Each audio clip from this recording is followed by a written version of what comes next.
सही है। कल मैं इधर आया तो आज अखबार में मैंने देखा कि लंबी चौड़ी बयान दिया जफरुल्लाह साहब ने, उसमें जूनागढ़ को भी डाल दिया। जूनागढ़ को सलाह जफरुल्लाह साहब ने दिया था कि हाँ तुम पाकिस्तान में शरीक हो जाओ, वो ठीक है, तो उसका जूनागढ़ का नवाब को भोगना पड़ता है, कोई जफरुल्लाह साहब को भोगना नहीं पड़ता है। और ये तो खाली बातों है।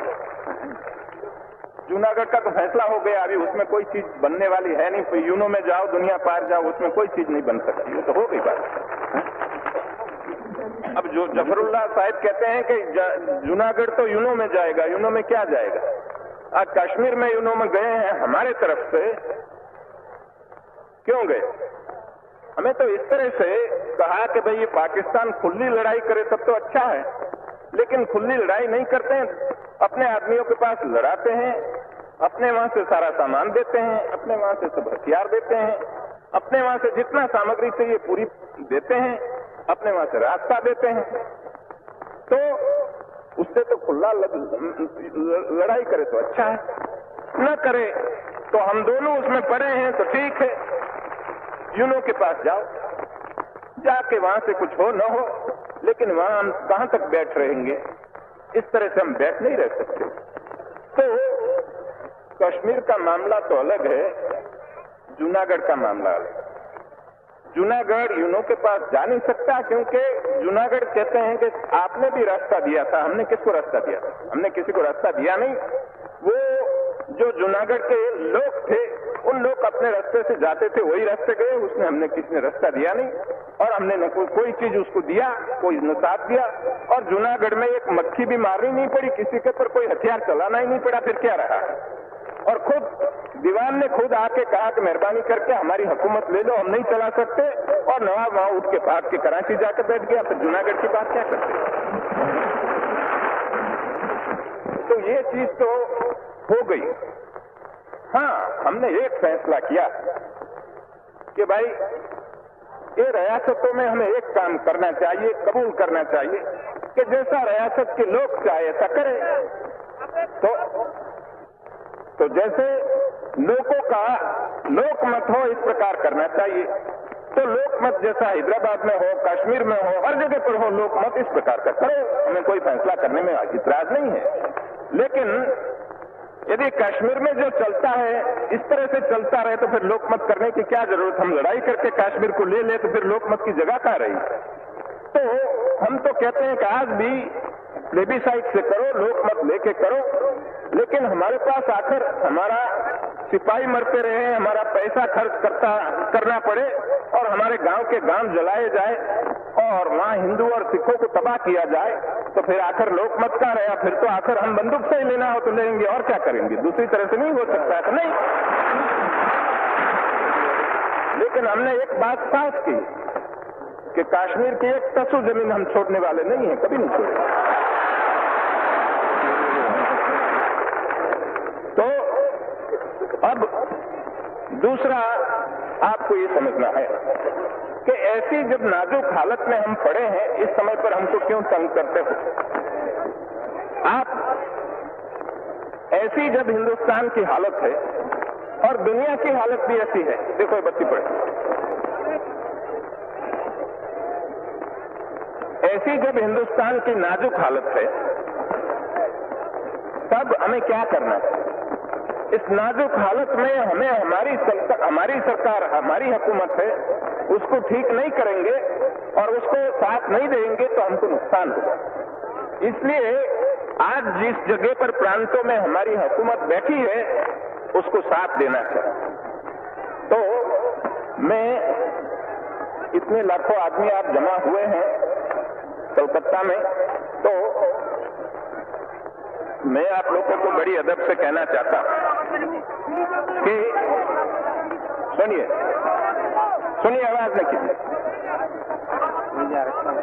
ठहरो भाई, क्या कहते हैं? रिले करते हैं।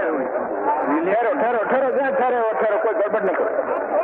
तो आप लोग हिंदुस्तान की ऐसी नाजुक हालत में इतने लाखों आदमी कलकत्ता में जमा हो गए हैं, तो आपको एक हमारा मैसेज ले जाना चाहिए और सबको पहुंचाना चाहिए कि आज हमारी बहुत नाजुक हालत है, उस हालत में हमें न कोई हड़ताल करनी चाहिए, न कोई तूफान करने का कोई मौका पैदा करना चाहिए, सबको मिलजुल के काम करना चाहिए।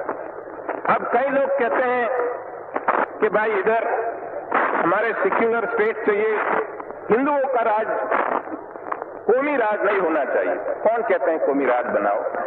हिंदुस्तान में 3-4 करोड़ मुसलमान पड़े हैं, कौमी राज की बात नहीं है। लेकिन बात एक है कि हिंदुस्तान में जो मुसलमान पड़े हैं, वो मुसलमान ने, काफी लोगों ने, ज्यादातर लोगों ने पाकिस्तान बनाने में साथ दिया। ठीक दिया, अभी ठीक है। लेकिन अब एक रोज में, एक रात में क्या दिल बदल गया? वो मुझे समझ में नहीं आता कैसा बदल गया कि एकदम कहते हैं हमको मान दो। तो ये मेरी समझ में नहीं आता कि एक रोज में दिल सबका कैसा बदल गया। तो कहते हैं कि हम वफादार हैं, तो हमारी वफादारी में शंका क्यों की जाती है? आपको सस्पिशन क्यों आता है? तो हम कहते हैं भाई हमको क्यों पूछते हो? आपके दिल को पूछो, भीतर पूछो, हमको मत पूछो। वो हमको पूछने की बात नहीं है। लेकिन हमने एक बात कही कि आपने पाकिस्तान बनाया, आपको मुबारक, हमें उसमें कोई दखल देना नहीं चाहते। जब दांत गिर जाए, खट्टा हो जाए, तब गिर जाए, तब पीछे आओ, वहां तक हमें पीछे बुलाना है नहीं, हम बैठे ठीक है।